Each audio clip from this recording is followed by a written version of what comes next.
Hey folks, Danny Panzelli here. So I just came out of Michael Grimm's office. I went in to confront him about him not voting for the Amash amendment. Basically, the Amash amendment was to the Pentagon's authorization of funding. And what the Amash amendment says is that Congress will not authorize the NSA, will not authorize funding of the NSA to blanket spy on all American citizens, that there must be evidence that there's some kind of terrorist activity, and they must get a warrant, and then the NSA would have the authorization and the funding to spy on those people, but that it would block them from completely blanket spying, downloading all information from all the major cell phone and telephone companies, like they've been doing as it's come out. Hello. How you doing? Is this Congressman Grimm's office? Yeah, what can I do for you? I was hoping I could have a word with Congressman Grimm. I think he's not here right now. Is there, I don't know, somebody that could answer a couple questions about one of his votes? How you doing, sir? How's it going? I'm Ryan. Danny. Nice to meet you.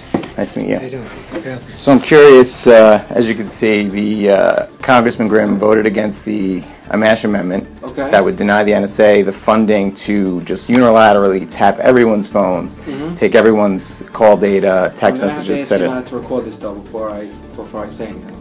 Why are you? That we have. Why would you be afraid of saying something on camera?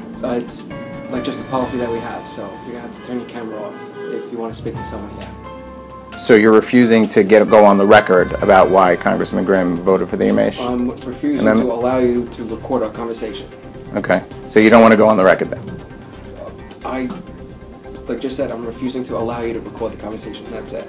So if you would like to talk with us, you just have to turn the camera off. Okay. So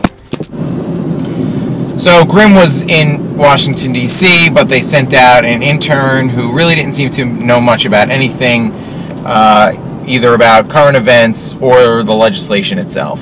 So we had a brief discussion of the constitutionality of NSA spying, and what this staffer told me was that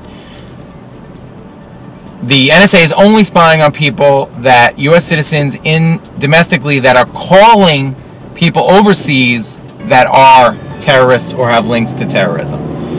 So they're not blanket spying on everyone, according to Grimm's office. They're only spying on U.S. citizens who call terrorists or terrorist-connected people overseas. That's a lie. I told him that's a lie. I said either you don't know what you're talking about or you're lying.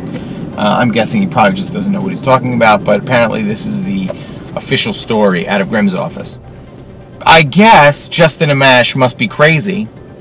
He wears a tinfoil hat, I guess.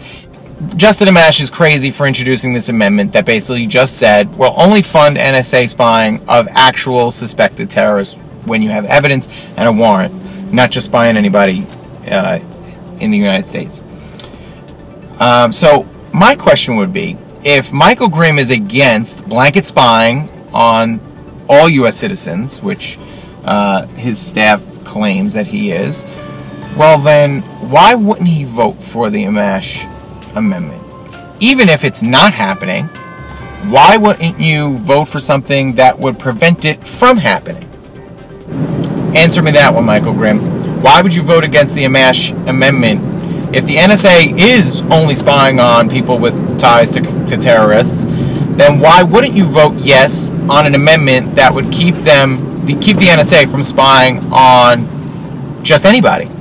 We already know the IRS is politically targeting people, so why wouldn't the NSA politically target people? Or why wouldn't the NSA cooperate with the IRS to politically target people?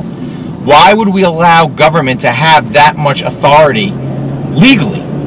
Even though it's not legal because it's a violation of the Fourth Amendment of the Constitution, I don't understand how anybody in their right mind could interpret the Fourth Amendment any other way than to say you cannot spy on people without a warrant, without probable cause or some kind of suspicion and evidence that you would use to get a warrant to justify wiretapping people's telephone conversations, who they're calling, when they're calling them, call records, text messages, People, call Michael Grimm's office. Let him know what you think about this.